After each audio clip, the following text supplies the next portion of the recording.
बिस्मिल्लाहिर्रहमानिर्रहीम। अस्सलाम वालेकुम। कैसे हो प्यारे बच्चों। दी हिच हाइकर हमने चैप्टर नंबर 11 रीड कर लिया था और हमने इसके क्वेश्चन आंसर्स भी कर लिए थे। Today we are heading towards the reference to context.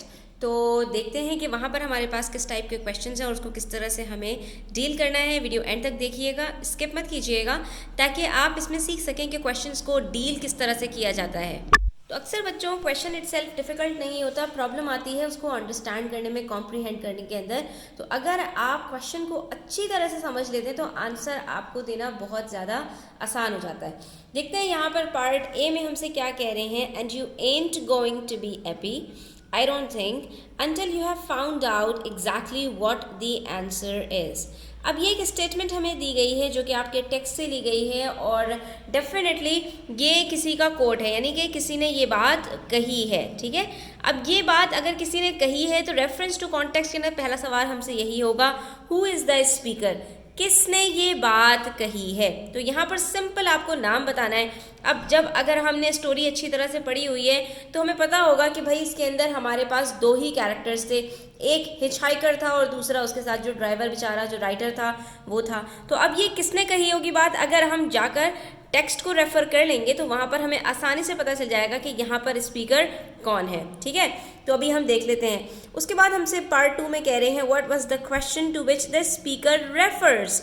अब इसका मतलब ये हुआ, अगर हम यहाँ पर थोड़ा सा गौर करें, क्वेश्चन में हमसे कहा जा रहा है व्हाट वाज द क्वेश्चन, सवाल क्या था, to which the speaker refers, जिसकी तरफ स्पीकर इशारा कर रहा है। यानी हमें इस स्टेटमेंट के थ्रू उस सवाल की तरफ वापस लौटना है जिस सवाल के जवाब में ये स्टेटमेंट कही गई है। यानी इससे पहले वाली बात हमें यहाँ पर कोट कर देनी है, सिंपल। यानी यहाँ पर हमसे इन्होंने सवाल में क्या कहा कि आप सिर्फ इतना बता दीजिए कि किस क्वेश्चन की तरफ यहाँ पर स्पीकर इशारा कर रहा है। ठीक है, वो किस बात को यहाँ पर किस बात का जवाब दे रहा है आसान लफ्ज़ों में। तो हम इससे पहले वाली स्टेटमेंट देख लेंगे, उससे हमें यहाँ पर आंसर पता चल जाएगा। पार्ट 3 में हमसे कह रहे हैं the speaker eventually answer the question, और क्या स्पीकर ने आखिरकार उसका आंसर दिया है इस स्टेटमेंट के अंदर जिस सवाल की तरफ वो इशारा कर रहा है।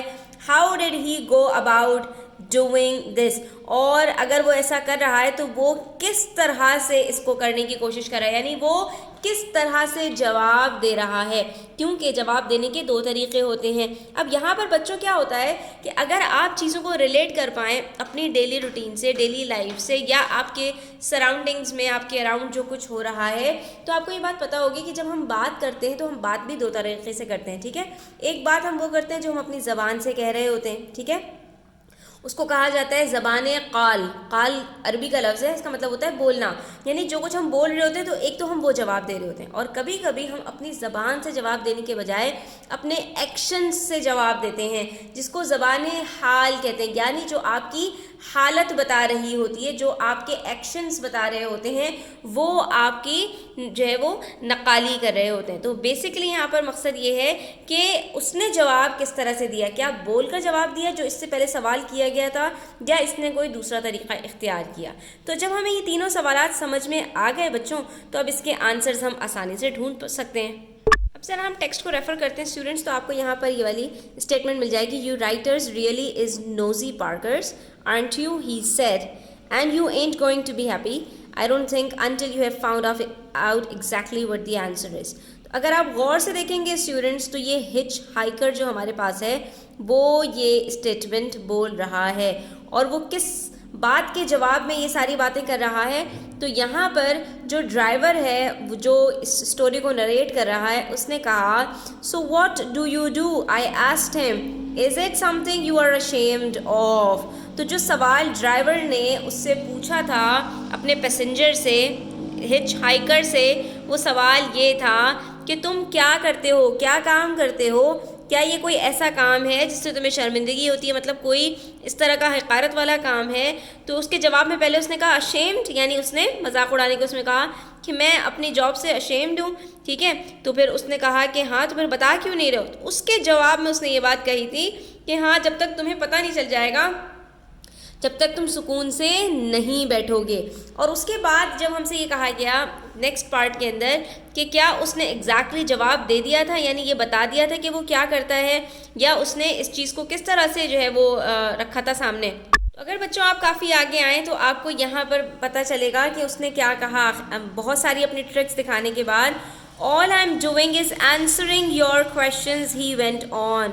You asked me what I did for a living and I am showing you. तो उसने जवाब में मुंह से बताने के बजाय कि मैं एक हिच हाइकर हूँ, उसने ट्रिक्स करना शुरू कर दी और उसने वहाँ पर शो करके दिखाया कि मैं बेसिकली अपनी लिविंग के लिए, ब्रेड एंड बटर कमाने के लिए क्या करता हूँ।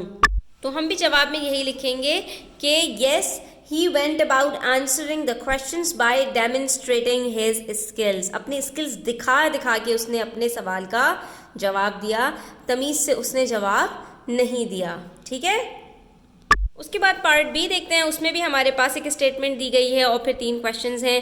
They was so beautifully shaped, so slim and long and elegant. ठीक है, तो ये किसी चीज़ की तारीफ़ की जा रही है। अब सवाल पहला यही होगा कि what is being refer to, किस चीज़ की तारीफ़ की जा रही है, क्योंकि दे से स्टार्ट हो रहा है ना हमारा स्टेटमेंट यहाँ पर। तो ये दे किसको रेफ़र किया जा रहा है, किसकी बात हो रही है। रेफ़र का मतलब होता है किस चीज़ को बताया जा रहा है। तो ये उसकी फिंगर्स के बारे में बात हो रही थी, क्योंकि सारा कमाल उसकी उंगलियों का था, हिच हाइकर की। ठीक है, तो यहाँ पर हम क्या कहेंगे, the hitch hikers fingers. In what way was this feature odd, यानी ये जो फीचर था उसका, यानी उसकी जो उंगलियों की बनावट थी, ये किस तरह से स्ट्रेंज था, ऑड था, अजीब सा था। ठीक है, तो उसकी जो उंगलियां थी बड़ी खूबसूरत सी थी, तो उसके अंदर एक अजीबपन क्या था। तो हम यहाँ पर कहेंगे they did not seem to belong to the rest of him. उसकी जो एक उंगली थी वो बाकी उंगलियों से बिल्कुल अलग थी। ठीक है, और उसके बाद वाई वॉज इट अप्रोप्रिएट, ये क्यों मुनासिब था, दैट दे वर शेप्ड दस, कि उनकी इस तरह की शेप थी, यानी उसको इससे क्या फ़ायदा हो रहा था। तो बच्चों जहाँ पर उसने सिगरेट को सुलगाया था ना, वहीं पर हमें इनके सारे जवाबात मिल जाएंगे।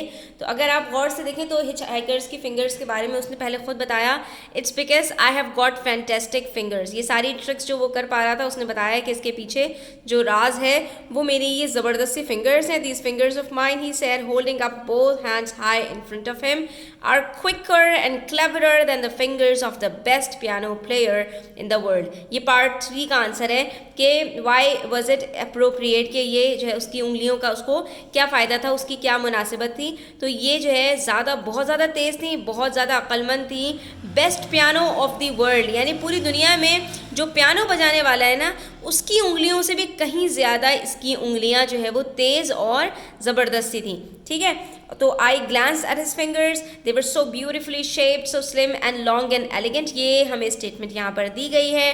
दे didn't seem to belong to the rest of him at all. तो यहाँ पर एक मशहूर मकूला है, ये मुंह और मसूर की दाल, यानी उसकी पर्सनैलिटी से बिल्कुल भी उसकी फिंगर्स मैच नहीं कर रही थी, बल्कि they looked more like the fingers of a brain surgeon और अ वॉच मेकर। यानी कि हमें जो उंगलियाँ एक सर्जन के पास होनी चाहिए या एक वॉच मेकर के पास होनी चाहिए, मतलब उनकी उंगलियाँ जो उनके काम की नौइयत के हिसाब से होनी चाहिए, मतलब उनको बहुत ज़्यादा ज़रूरत होती है क्योंकि उनका सारा काम फिंगर्स से होता है, तो उससे कहीं ज़्यादा जो है वो इसकी उंगलियां खूबसूरत थी और उसकी पर्सनालिटी से मैच इसलिए नहीं कर रही थी कि कहाँ ये हिचहाइकर जिसकी अजीब व गरीब सी पर्सनालिटी थी हुलिया था और कहाँ ये इसकी खूबसूरत सी उंगलियां। तो इसी वजह से कहा they did not seem to belong to the rest of him, कि वो बिल्कुल भी उसकी पर्सनालिटी से मैच नहीं कर रही थी। यहाँ पर हमारे रेफरेंस टू कॉन्टेक्स्ट कंप्लीट होते हैं स्टूडेंट्स। आई होप कि आपके लिए हेल्पफुल होंगे। वीडियो अच्छी लगी हो तो लाइक कीजिएगा, अपने फ्रेंड्स के साथ शेयर कीजिएगा। चैनल सब्सक्राइब नहीं किया तो सब्सक्राइब कर लीजिए। अपना ख्याल रखिएगा। अल्लाह हाफिज़।